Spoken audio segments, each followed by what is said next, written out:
So this section we're going to have a look at what we can do with the type of line we're using to plot with. So again, the data is read in from the previous sections on this lesson. So plt.plot length will give us our basic plot. And as you can see, always chooses to do a blue straight line.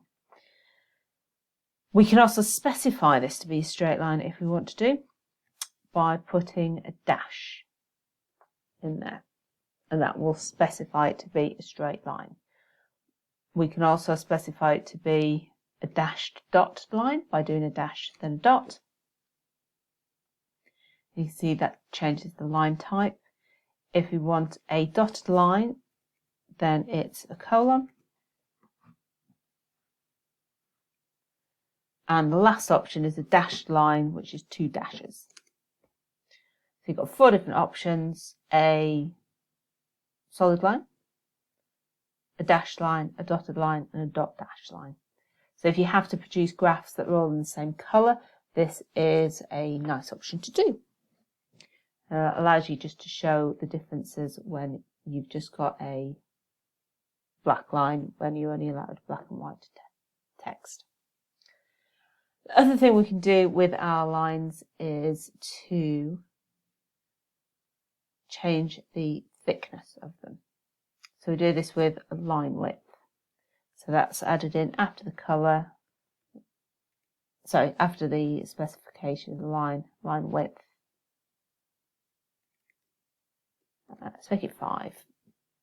You can see immediately that becomes a lot thicker line. So you can specify the thickness of the line to get exactly what look you want. And again, obviously, X level, Y level, perfectly valid on here as well. So our other option, other than dotting the line, dashing the line, making it thicker, is we can change the colour. So let's change it to colour. Let's go black. So K is black. And we have our black solid line. Remember, the solid line is default.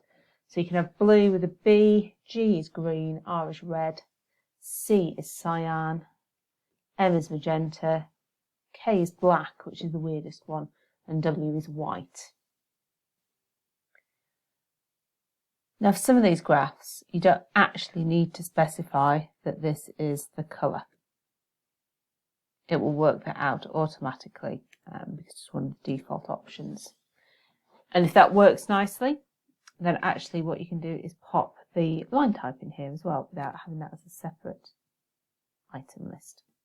So you can go, yes please, I will have a magenta dashed line graph, thank you very much, and it will plot that for you without needing to specify the line type and the colour.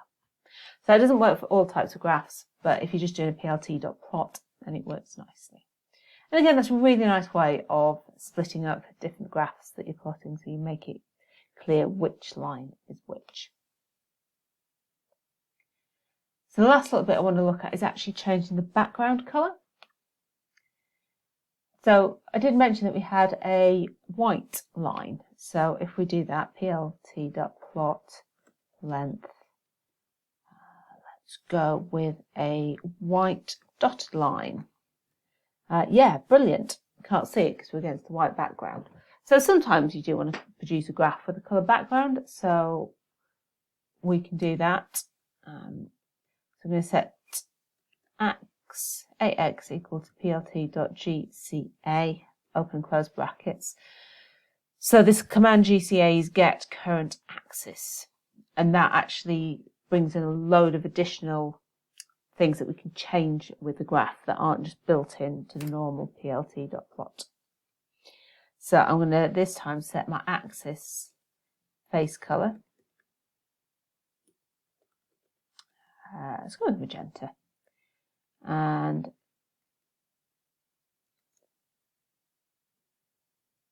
you can see there that that has indeed plotted that white dotted line, and we now have a magenta background.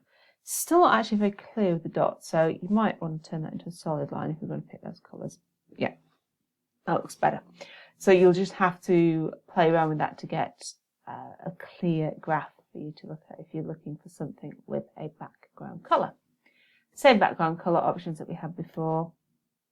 Remember, black is K. You can choose whatever graph you want there. Okay, so the next video, we're going to have a look at doing scatter graphs and specifying the marker type. So I'll see you there when you're ready.